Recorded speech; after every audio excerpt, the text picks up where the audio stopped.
Jadi ini era di mana kembalikan perempuan atau kembalikan rahim perempuan sebagai sumber pertama untuk menghasilkan keadilan. Jadi perspektifnya mesti kita perkuat. Jadi saya dukung betul bahwa dengan ada model baru, role model baru Inggit, maka kepemimpinan perempuan di Indonesia bisa dipercepat. Kau antar kau ke gerbang, tapi jangan kau tutup gerbang itu. Karena kalau kau tutup, maka kau tidak paham lagi bahwa ada ketidakadilan di rumah tangga. Lalu Inggit melihat bahwa kancing jas Bung Karno ada yang putus. Inggit menjahitkan kancing jas itu. Jadi bagi Inggit, bahkan satu kancing jas bisa mengubah cara orang melihat Bung Karno. Jadi antara gairah politik Bung Karno dan kemampuan Bu Inggit untuk memberi rasa damai pada beliau, pada Bung Karno, itu menyebabkan ukuran pertama adalah fungsi Inggit sebagai ibu sekaligus teman untuk mendorong Bung Karno untuk jangan takut. Kamu adalah kekasih saya sekaligus anak saya tuh. Maju terus dalam pikiran. Seandainya Inggit nggak nanggap itu, maka dia akan sangat arogan. Nggak, kamu di sini aja, nggak usah main-main politik. Jangan jadi aktivis kan. Apalagi nggak menghasilkan uang saat itu politik. Ya.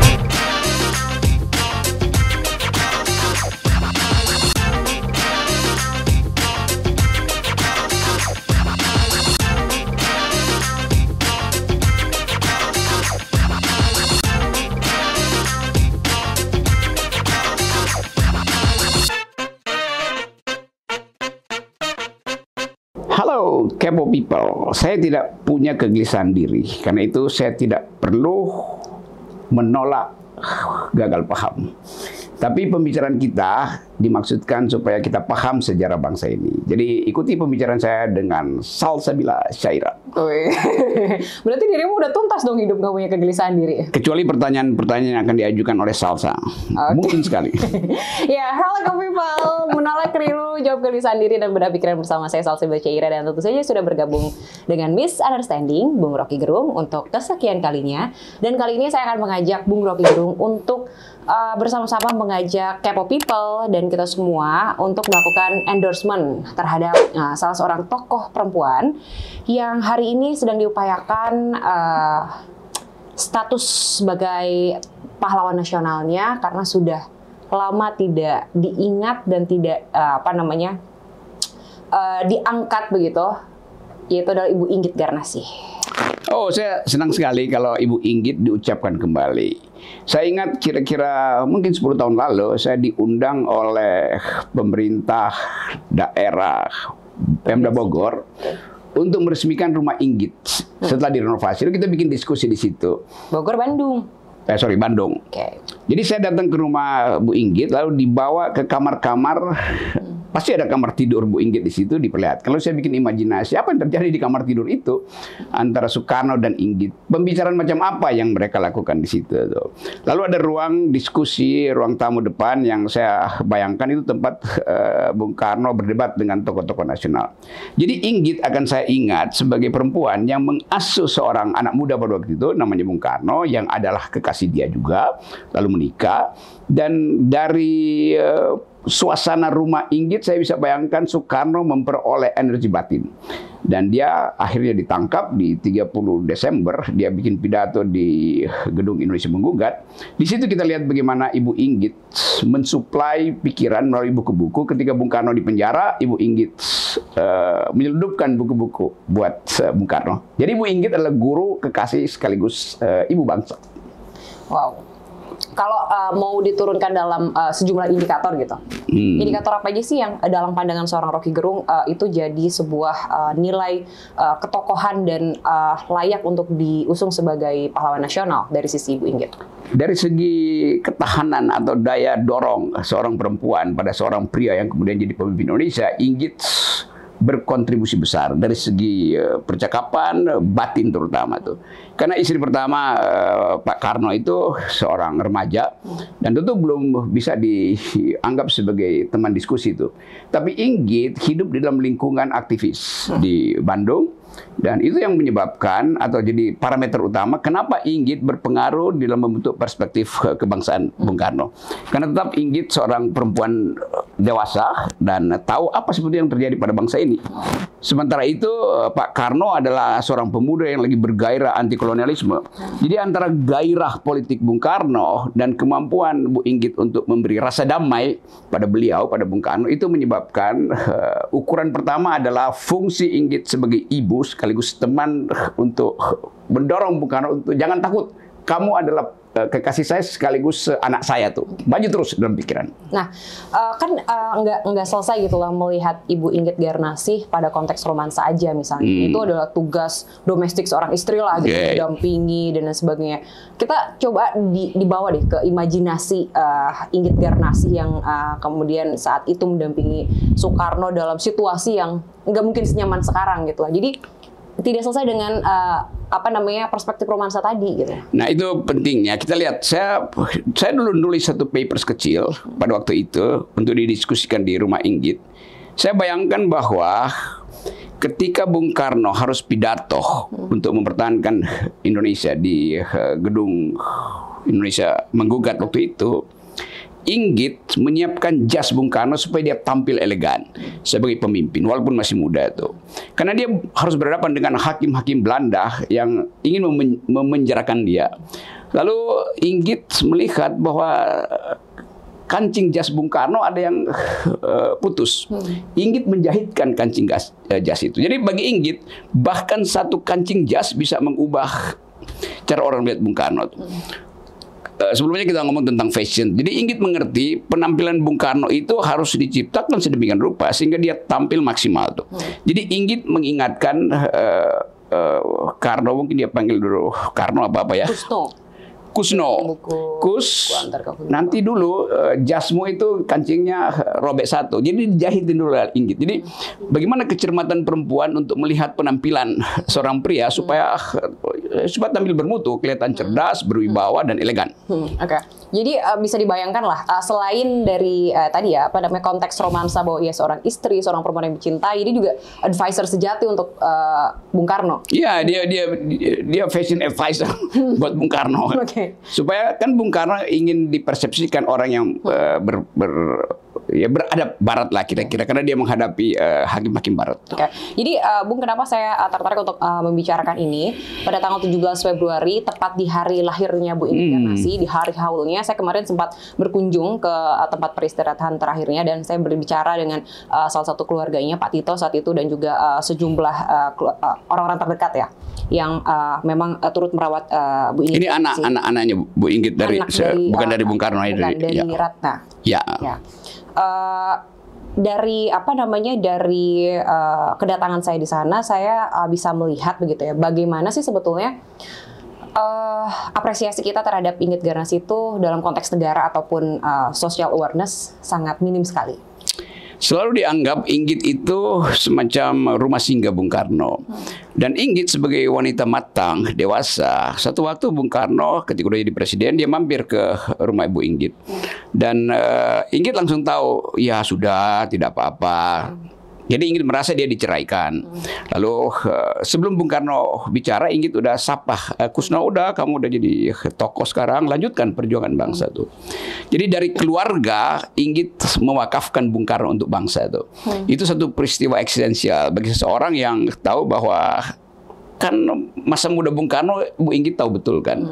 Ya keinginan dia, bahkan ambisi Bung Karno tuh. Jadi Inggit merasa Bung Karno lebih dipentingkan untuk bangsa daripada untuk keluarga bersama Inggit sebagai istri itu. Sehingga dia melepaskan begitu. Dia melepaskan itu. Nah, balik lagi soal apresiasi tadi, masuk ke konteks menjelang menjemput kembali Inggit Garnasih sebagai pahlawan nasional yang sedang hari ini disiapkan oleh Pemprov Jawa Barat, karena memang sinyal kuat akan akan di-ACC oleh negara menguat ketika Ibu Mega menitipkan pesan terhadap Pak Hasto bahwa jadikan Inggit Garnasih sebagai pahlawan nasional. Padahal sejak 2018 dan di tahun 2012 sejumlah aktivis nasionalis di Jawa Barat sendiri sudah pernah menyiapkan itu gitu loh. Nah, menjelang untuk jadi pahlawan nasional menurut dirimu gitu, apa yang akan berbeda dari sebelumnya dalam konteks memperkenalkan Inggit Garnasi terhadap Indonesia? Soekarno pernah menulis buku Sarinah tentang perjuangan perempuan. Tentu Inggit tidak dimasukkan di dalam pikiran itu tuh, karena kita tahu ada persaingan antara Ibu Fatmawati dan atau keluarga Ibu Mega dengan Bandung, sehingga ya ada semacam perang dingin di situ. Tetapi belakangan kita mau lihat bagaimana para pemimpin dunia itu mengucapkan kembali bahwa mereka diasuh oleh perempuan. Jadi saya lihat bahwa ini momentum sebetulnya untuk pastikan aja bahwa Bu Inggit itu adalah apapun penamaannya nanti, dia berfungsi untuk mempersiapkan sebuah generasi yang akan menghidupkan harapan pada Indonesia melalui suaminya yang anak kos waktu itu, Bung Karno. Dan saya dengar teman-teman dari Syarikat Islam juga mengajukan poin yang sama. Teman saya Ferry Yuliantono, Sekjen Syarikat Islam, ajukan proposal supaya Inggit diasuh oleh sejarah sebagai pahlawan nasional. Jadi artinya sinyal-sinyal kuat untuk memberhasilkan Inggit Garnasi sebagai menyambut gelar pahlawan nasional harusnya tidak ada hambatan lagi. Tidak boleh dihambat, karena nanti hilang ingatan. Orang cuma tahu Inggit adalah ya istrinya Bung Karno. Bukan, dia bukan sekedar istri. Itu ada dalam peristiwa sejarah di mana Inggit mengasuh suasana supaya Bung Karno itu fokus pada perjuangan tuh. Inggit bahkan menganggap ini anak saya, dia mesti menghasilkan masa depan bagi Indonesia. Jadi Inggit berkorban secara batin bahkan secara materi yang memungkinkan pucuk baru itu mekar yang namanya Bung Karno. Oke. Aku pengen juga Kepo People jangan sampai keliru mengenal Inggit Garnasi tadi, jangan sampai dalam hanya konteks romanso istri yang baik, referensi istri yang kemudian mampu menolak poligami, hanya sampai situ aku nggak mau gitu. Jadi menurut dirimu apa sih referensi apa ya maksudnya karakter nilai yang bisa kita ambil dari Inggit Garnasi? Ada kekuatan yang disebut feminist power pada Inggit. Dia melihat bahwa mungkin dia nggak bisa ucapkan dalam diskusi di ruang tamu dengan teman-teman di Bung Karno, tapi dia tahu ada suasana revolusi, ada suasana untuk mengucapkan hak berdiri sendiri, dan itu yang ditangkap oleh Inggit. Seandainya Inggit nggak nanggap itu, maka dia akan sangat arogan. Nggak, kamu di sini aja, nggak usah main-main politik, jangan jadi aktivis kan. Apalagi nggak menghasilkan uang saat itu politik. Ya itu betul-betul patungan, mungkin beli pisang goreng di situ, beli apa namanya batagor. Tapi Inggit menyiapkan semua itu supaya diskusi di ruang tamu aktivis yang namanya Soekarno itu berlangsung tanpa rasa lapar gitu. Bahwa kemudian malam hari ada romance di kamar tidurnya itu pas itu. Tetapi seluruh kehidupan Inggit sebetulnya kehidupan publik. Karena Bung Karno itu hampir 24 jam main politik kok. Bisa nggak sih disebut bahwa Inggit Garnasi adalah aktivis sejati? Sangat sejati itu. Dia tahu konsekuensi menjadi istri. Meskipun tidak pernah punya struktural pada suatu organisasi atau lembaga apapun. Nah ini bahayanya, publik kita merasa kalau jadi aktivis atau jadi tokoh publik itu mesti jadi anggota DPR, jadi menteri. Seolah-olah dapur perempuan atau kamar tidur perempuan nggak punya aspek politik. Padahal kita tahu doktrin personal is political. Semua hal yang bersifat personal di dalamnya juga ada aktivitas politik gitu. Dan dalam konteks ini bukan dalam bentuk buruknya personal is political. Political itu diasuh melalui kerumah tanggaan Ibu Inggit.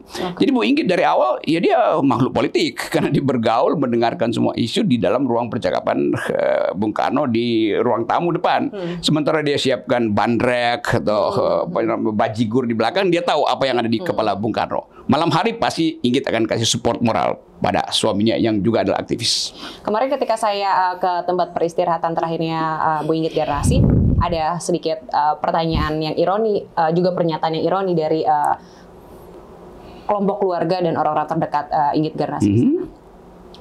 Bayangkan Mbak Salsa katanya, kapan kita bisa merasakan orang nomor satu di Indonesia, katakanlah karena Bung Karno ketika itu meninggal duluan ya, belum pernah ada orang nomor satu, katakanlah presiden, yang datang ke makam Bu Inggit untuk sekedar misalnya kedatangan untuk mengakui ketokohan serta jasa-jasanya Bu Inggit Garnasi. Ini sejarah Indonesia seringkali ditulis berdasarkan headline, bukan berdasarkan yang disebut pojok. Biasanya nggak ada headline yang gede-gede, tapi ada pojok yang merupakan sinisme dari redaksi untuk mengatakan hal yang kecil kok nggak dilihat ya. Jadi Ibu Inggit, kendati dia kecil, kalau kita baca sejarah Indonesia, tidak mungkin dia tidak punya peran pada Bung Karno tuh. Dan bahkan Bung Karno selalu menganggap bahwa ini adalah ibu saya tuh, yang mengasuh, membuat batin Bung Karno teduh. Jadi fungsi dari keluarga pada waktu itu pasti punya aspek politik. Nah, Ibu Inggit tidak pernah dibaca di dalam perspektif itu. Jadi kalau Salsa datang ke situ, tentu banyak orang yang merasa, oh kok ada seorang perempuan, Salsabila, berupaya untuk mengingatkan manusia Indonesia dan sejarawan Indonesia dan politisi Indonesia bahwa dari makam Ibu Inggit sebetulnya ada harum politik, ada harum kebangsaan, ada harum perjuangan. Nah, harum perjuangan ini yang mesti kita ucapkan supaya Ibu Inggit dianggap sebagai pejuang. Karena dia berjuang, maka dia berhak untuk dapat penghormatan negara dengan label pahlawan nasional. Jadi tidak hanya soal secara administratif gitu ya, ditetapkan sebagai pahlawan nasional. Jadi ada anggapan juga bahwa ya pengakuan Inggit Garnasi secara politik memang minim juga. Dari apa? Dari tidak adanya kunjungan, pengakuan atau ya silaturahmi dari tokoh-tokoh nasional terhadap Inggit Garnasi sendiri. Pertanyaan kan ironinya, apakah karena Bu Inggit ini seorang perempuan yang dianggap ya sekali lagi tadi selesai pada fungsinya sebagai seorang istri dari perspektif romansa dan domestik aja gitu. Nah itu sering dianggap bahwa yang domestik itu sebetulnya wilayah perempuan. Nah, wilayah perempuan kan urusan domestik itu ya urusan kuliner aja kan. Tapi sekarang misalnya di 1998 yang pertama kali menantang kekuasaan Presiden Soeharto di situ justru ibu-ibu yang disebut Suara Ibu Peduli itu. Dan tokoh-tokoh di situ ada Karlina, ada Yulia Suryakusuma, ada Gadis Arifia, ada macam-macam orang menganggap bahwa selama ini dianggap perempuan itu hanya boleh ngurus susu tuh. Lalu mereka bikin aktivitas yaitu turunkan harga susu. Tetap disembunyikan harga susu seolah-olah itu ciri keperempuanan. Tapi sebetulnya saya yang tahu gimmick itu, susu artinya Soeharto. Soeharto sudah cukup. Jadi turunkan Soeharto sebetulnya. Oh, ketika itu semiotiknya itu? Semiotiknya adalah Soeharto. Susu, Soeharto tuh. Sama waktu kita bikin Kontras. Kan, tahun berapa berarti? Tahun berapa itu? Sebelum 98 lah. Jadi awal pertama dilarang karena mulai ada demo mahasiswa, Presiden Soeharto udah goyah, yang justru berkumpul di Bundaran HI, pertama-tama demo itu adalah perempuan-perempuan ini yang menamakan diri Suara Ibu Peduli itu. Mereka mengambil inspirasi dari peristiwa pembunuhan aktivis yang ibu-ibunya kemudian ada di Argentina, lakukan tuntutan maksimal tuh. Ada Profesor Tuti Herati di situ. Jadi kita tahu bahwa sejarah reformasi sebenarnya dimulai oleh ketidaksukaan ibu-ibu ini terhadap nasib anak-anaknya. Pada waktu itu kan harga susu naik kan. Maka mereka bikin turunkan harga susu. Sebetulnya yang dimaksud Soeharto. Itu paralel dengan waktu kita bikin Kontras. Kontras itu upaya untuk mempersoalkan semua kejahatan Orde Baru tuh di hak asasi manusia. Kenapa Kontras itu? Kontras sebetulnya di S-nya tuh gede. Jadi Kontras harus dibaca kontra S. S adalah Soeharto. Jadi semua semiotik kita sembunyikan di situ tuh. Nah sekarang mungkin kita nggak perlu semiotik untuk mengatakan bahwa Inggit adalah ibu pertiwi yang mengasuh seorang putra Sang Fajar yang kemudian menjadi tokoh nasional bahkan tokoh internasional namanya Soekarno tuh. Nah sekarang kata Soekarno itu kan sekedar nama sebuah keluarga di Jalan Tuku Umar. Dan kita ingin supaya Soekarno dihidupkan, kegembiraan kita melihat Soekarno sekaligus kita pahami bahwa Soekarno itu jadi besar karena ada Inggit itu. Ya. Sesuai tagline dari Misunderstanding yang menolak keliru gitu ya, jawab kegelisahan diri dan bedah pikiran di sini. Saya juga pengen sebetulnya masuk ke area yang sangat sensitif sih sebetulnya. Jadi konteks mendiskusikan Inggit Garnasi seringkali juga masuk kepada konteks yang kalau kita sebut sekarang ada yang namanya pelakor. Memang secara histori kan ada sesuatu yang dianggap kurang elok dari pandangan diri. Aku punya pandangan yang ya semoga aja juga bisa kita diskusikan di sini. Tapi ya tentu zaman itu kan Inggit ikut ke Bengkulu dan di dalam sejarah Inggit mengetahui bahwa Presiden Soekarno pada waktu itu jatuh cinta pada Ibu Fatmawati itu. Jadi sebagai perempuan dia merasa ya ada perselingkuhan, tapi dia tahu bahwa mungkin dia nggak bisa kasih keturunan. Lalu dia minta supaya dia pergi deh dari Bengkulu, dia balik ke Bandung tuh untuk mungkin dia bikin refleksi. Dalam konteks pelakor yang disematkan dalam isu-isu diskusi Garnasi itu ketika mendekati Soekarno. Oke. Saya kira itu satu pengetahuan yang mesti kita tempatkan dalam kondisi waktu itu. Tentu saja Bung Karno menganggap bahwa dia merasa aman ada Inggit. Dia merasa mendapatkan semacam ya sebut aja yang disebut sebagai kompleks apa istilahnya itu dalam psikologi itu. Nanti kita cari belakangan istilah itu. Yang menganggap bahwa dia diasuh tuh, sementara istrinya anaknya Cokroaminoto ini Hartini? Bukan. Istri pertama ketika Bung Karno meminang anak dari Pak Cokroaminoto yang masih remaja pada waktu itu. Nanti kita cari, Kepo People pasti tahu itu. Pasti tahu itu. Jadi dianggap bahwa isi di kolom komentar sama-sama ngeblank ini. Terus? Jadi dianggap Inggit jadi pelakor. Yeah. Tapi sebetulnya bagi Bung Karno dalam analisis saya dia melihat figur Inggit yang matang dan timbul semacam rasa aman kalau ada seorang perempuan yang lebih matang untuk mengasuh dia. Itu dari perspektif pria yang membutuhkan partner lah. Tapi aku pengen masuk ini juga jadi pikiran aku sih. Jadi kalau kita bisa memikirkan ulang konstruksi pelakor dan konstruksi pernikahan Inggit Garnasi dan Soekarno, ya kenapa enggak kita bahas sekarang? Karena menurut aku gini. Coba kamu yang bahas dari perspektif kamu yang punya jarak lalu masuk. Nah ini kita ini aja kan dari perspektif laki-laki kan butuh partner yang matang dengan kehadiran Inggit Garnasi dan kebutuhan saat itu, situasi saat itu gitu.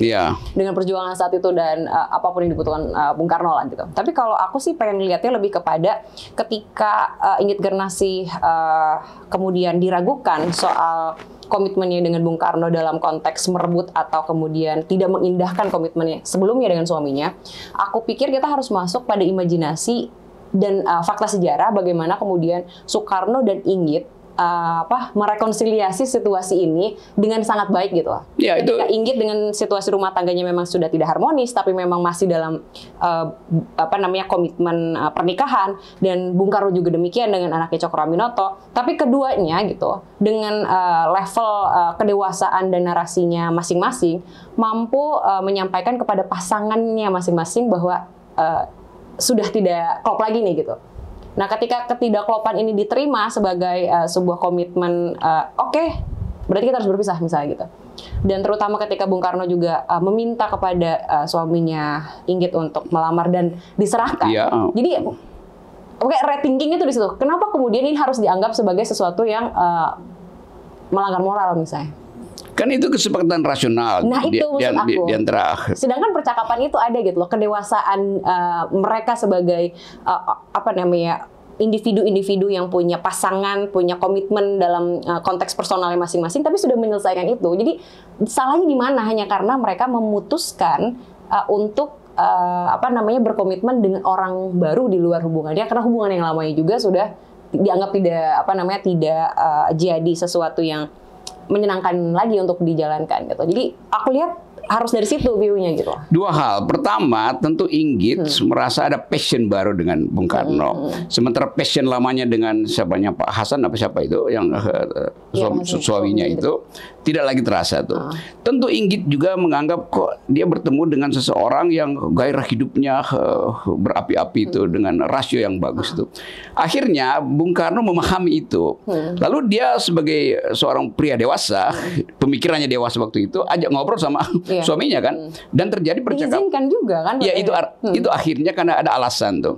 Kan kita lihat kelegaan dari suami Ibu Inggit merasa bahwa istri saya jatuh cinta pada Bung Karno, dan Bung Karno punya mungkin suaminya Bu Inggit merasa Bung Karno memerlukan figur semacam Inggit untuk mengasuh psikologi dia tuh.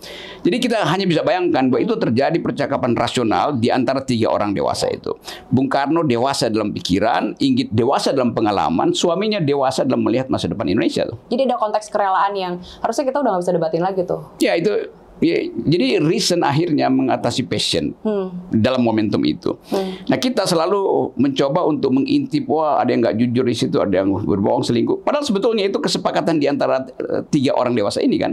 Jadi sejarah Indonesia sebetulnya juga diasuh dengan gosip yang pada akhirnya orang percaya, lalu itu jadi semacam sinisisme. Lalu dianggap bahwa Inggit itu secara moral ya dilecehkan. Padahal kita tahu bahwa itu adalah hasil kesepakatan.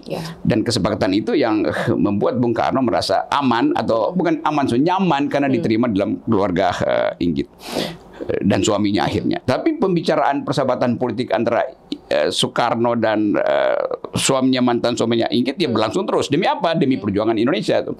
Jadi ada hal yang lebih makro yang bisa dipahami. Lalu soal-soal privat itu oke, di antara mereka bertiga oke, selesai. There's no, nggak ada passion lagi di situ. Mari kita balik pada reason, yaitu peristiwa jatuh cinta, romance ada, dan dihubungkan dengan gejolak politik pada waktu itu. Jadi romance, politics, dan apa namanya, batin manusia itu nyatu di dalam satu peristiwa, yaitu cinta segitiga. Ini benar-benar cinta segitiga, bukan cinta 3 periode. Ya intinya aku seneng banget ini juga kita punya perspektif-perspektif baru gitu ya, karena menurut aku diskusi-diskusi yang menghambat Inggit Garnasi untuk menggapai status pahlawan nasional hanya dikarenakan ada isu-isu demikian, menurut aku agak nggak pantas aja gitu, karena terlalu banyak hal yang bisa kita lihat. Kenapa kita harus terhambat pada sesuatu yang itu ranah privat gitu ya. Dan menurut aku ada konteks kerelaan, apa namanya, kerasionalan tadi gitu ya, dan juga situasi percakapan yang semuanya dilibatkan, dan itu kan direkam sejarah juga gitu. Dan semoga saja Kepo People bisa melihat itu sebagai sebuah alternatif melihat Inggit Garnasi dan Bung Karno dari hal yang lain. Saya ingin itu didokumentasikan jadi semacam film pendek yang judulnya enak bagi milenial kan. Inggit Soekarno, relasi cinta, rasional, dan politik. Kira-kira begitu kan, enak tuh. Jadi kita bisa bikin 12 episode. Setuju nggak sih bahwa kayaknya untuk menjadi aktor politik atau aktivis yang sukses, setidaknya ya idealnya gitu ya adalah Bung Karno dan Inggit Garnasi, setidaknya sampai kepada Bung Karno belum memilih yang lainnya. Ya mestinya begitu, tapi itu kan semacam konstruksi di alam gaib. Jadi kalau kita pernah sekolah di alam gaib, mungkin kita bayangkan bahwa yang ideal sebetulnya itu, tapi yang real terjadi dengan cara yang di masing-masing apa? Ya, dengan sejarah menghendaki hal yang lain. Oke. Ngomongin Inggit Garnasi juga jadi menarik karena dalam bukuku Antar Kau ke Gerbang itu kita bisa tahu banget gimana sih sebetulnya prinsipnya yang kuat sebagai seorang perempuan, tapi juga ia tidak mendominasi sifat keperempuannya dalam hal-hal perjuangan dan gerakan. Dari mulai bagaimana dia menceritakan tadi ya dukungan materi, terus kemudian membersamai dalam setiap tahapan, tapi akhirnya harus melepaskan.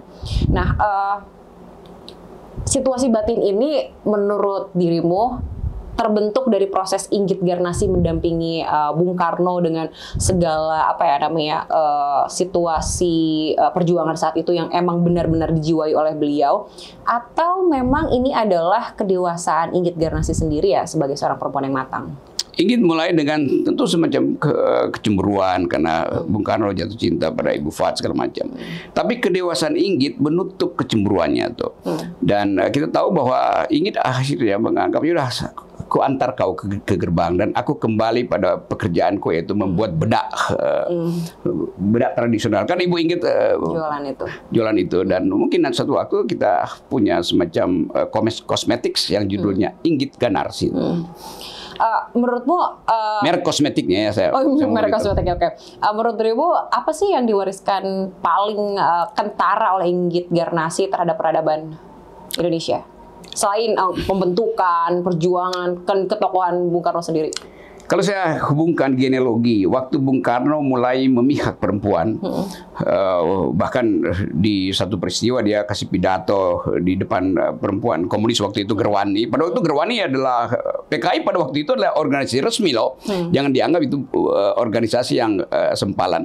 Jadi kita mesti bayangkan pada waktu itu Partai Komunis adalah organisasi resmi. Kendati ideologi komunis berseberangan dengan tentara yang anti komunis karena situasi perang dingin. Bung Karno mulai menulis kisah-kisah tentang perempuan. Dia mulai mengucapkan feminist point of view itu. Jadi kelihatannya kita harus menganggap bahwa Bung Karno mendapat inspirasi tentang hak-hak perempuan justru dari Inggit. Bahwa itu orang bilang ya itu kan semacam apologi. Tidak. Bung Karno dengan ketat mengatakan bahwa ada model Sarina. Dia tulis buku itu Sarina. Yang pasti di dalam psikologi Bung Karno termasuk di dalamnya atau bahkan terutama di dalamnya ada spirit dari Inggit Ganarsi untuk mendorong politik dan mengabaikan hal-hal yang sifatnya perasaan itu kan. Dan itu saya kira sumbangan dari Inggit. Inggit mampu melihat bahwa ada energi politik yang harus diolah secara rasional, ada energi batin yang memang menyakitkan. Tetapi begitu dia diterangkan, maka tiga pihak itu yang tadinya cinta segitiga bersekutu untuk menghasilkan Indonesia yang bersegi banyak. Oke, bersegi banyak. Oke. Jadi simpelnya gini lah ya, kualitas seorang Inggit Ganarsi pada akhirnya juga tersimpan dalam memori Soekarno bahwa semua perempuan bisa menjadi Inggit Ganarsi dengan kualitas yang lebih baik atau standar minimumnya seperti Inggit Ganarsi, sehingga konteks politik Indonesia yang melibatkan perempuan kemudian juga memajukan perempuan itu dilakukan dalam gerakan-gerakan politiknya. Ya, saya kira itu. Dia kita bayangkan bahwa Inggit Ganarsi pada zaman itu dia adalah misunderstanding zaman kini. Gimana sih maksudnya? Oke, kemarin tanggal 17 Februari bertepatan di haulnya Bu Inggit Ganarsi juga Pemprov Jabar di bawah komando Gubernur Pak Ridwan Kamil sudah memulai seminar nasional pembahasan ulang setelah di tahun 2008 dan 2012 pernah dilakukan tapi memang terhambat oleh berbagai hal. Kemarin untuk pertama kali di tahun 2023 tanggal 17 Februari dibuat seminar untuk yang ketiga kali mempersiapkan Inggit Ganarsi jadi pahlawan nasional. Nah, diskusi-diskusi yang kita bahas di episode ini juga dibahas kemarin.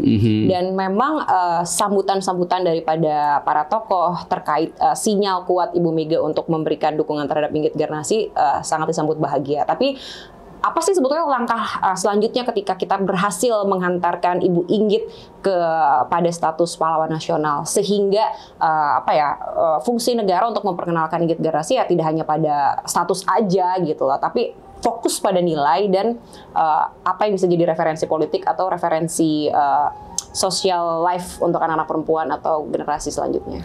Ingrid mewakili zamannya yang disebut the girl power itu. Jadi sebut aja energi perempuan untuk meminta keadilan.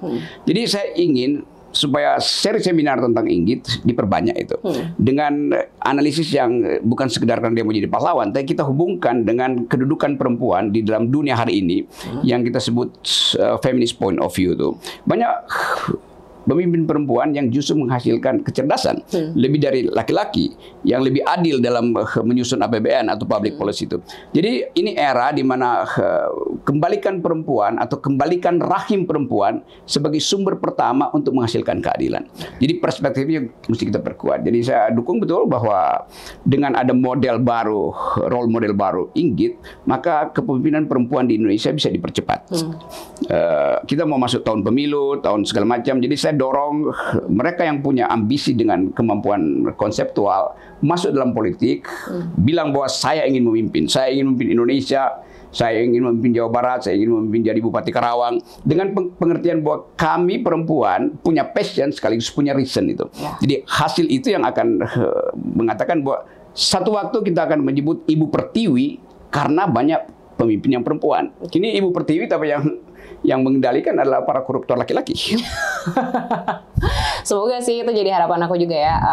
Kenapa aku tadi tanyakan, apa sih sebetulnya yang harus kita hikmati setelah Bu Inggit Ganarsi berhasil menyandang status pahlawan nasional? Ya tidak hanya sampai kepada menghormati beliau dengan status itu, tapi juga menghormati seluruh warisan pikiran, perasaan, karakter, dan pesan-pesan moral dia dalam bukunya ataupun yang terekam oleh sejarah, agar supaya kita ya seminimalnya bisa melakukan sumbangsih dalam gerakan-gerakan perspektif yang luar biasa gitu dalam kehidupan sosial masyarakat seperti Inggit Garnasi. Ya itu betul, karena orang sering lihat ini pemimpinnya kok perempuan. Bukan. Perempuan itu membawa perspektif keperempuanan yang isinya adalah justice, ethics of care, dan Inggit bagian dari semangat perempuan untuk melihat kembali politik dengan cara yang lebih beradab. Ada bercandaannya teman-temanku yang laki-laki gitu, yang politisi-politisi kadang-kadang. Kita tuh udah nggak ngomongin politik kalau udah di rumah gitu, karena istri nggak mau tahu, istri nggak ngerti dan sebagainya. Padahal pengujian batin, pilihan dan sebagainya harusnya kan di rumah dalam konsep partnership ini. Nah, sehingga pada akhirnya dalam obrolan-obrolan seperti itu, aku termasuk yang paling sering menyanggah bahwa ya ada budaya mengecilkan dari kelompok laki-laki lah gitu ya, yang menganggap bahwa sense-nya perempuan terhadap politik, kepemimpinan, keadilan itu nggak ada. Padahal secara karakter menurut dirimu tadi malah itu adalah sifat natural atau naluri seorang perempuan. Ya itu laki-laki yang punya perspektif itu namanya laki-laki yang tiap hari main lato-lato aja tuh. Laki-laki tolol jadinya tuh.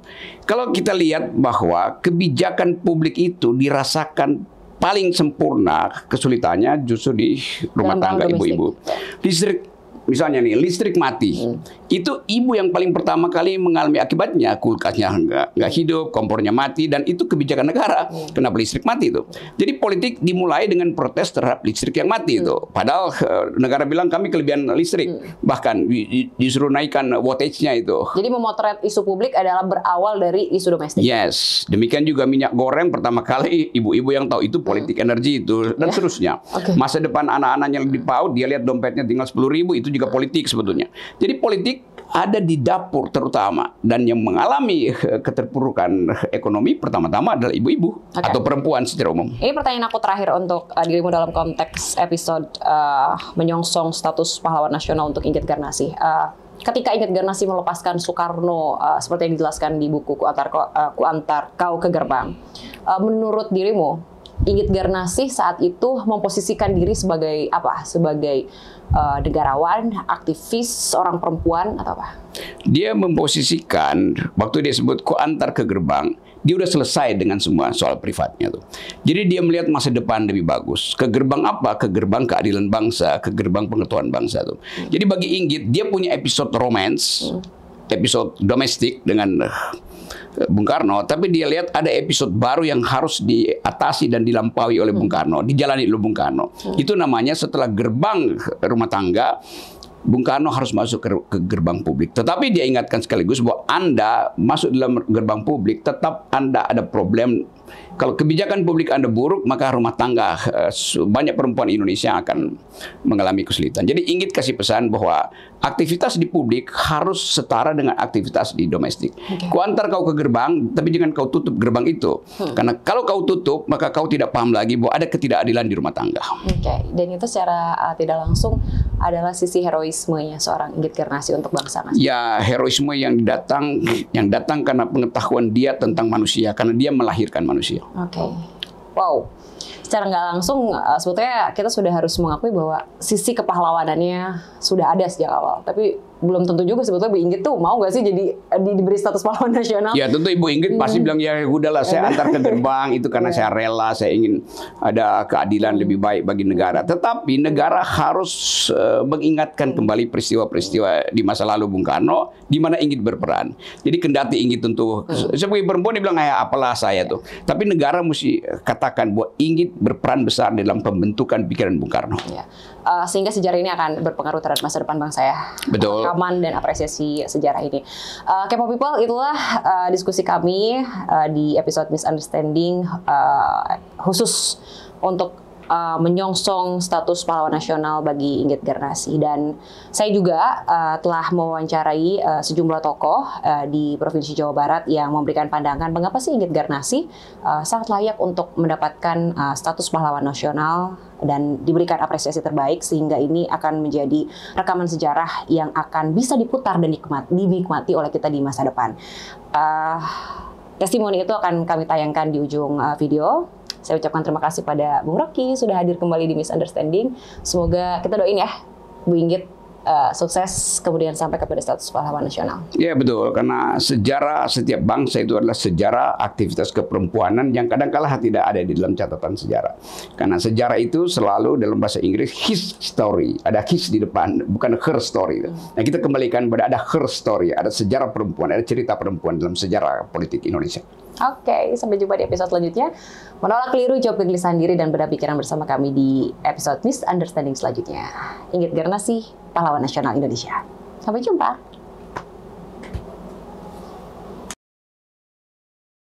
Saya Budi Agustono dari Universitas Sumatera Utara. Tujuan dari seminar nasional pengusulan calon pahlawan nasional Inggit Garnasih ini adalah untuk yang ketiga kalinya pengusulan Inggit Garnasih sebagai calon pahlawan nasional dari Jawa Barat. Nah ini kan upaya yang cukup serius yang dilaksanakan oleh Pemprov Jawa Barat dalam kaitan untuk mengusulkan kembali Inggit Garnasih yang merupakan istri dari Soekarno pada saat beliau muda di Bandung.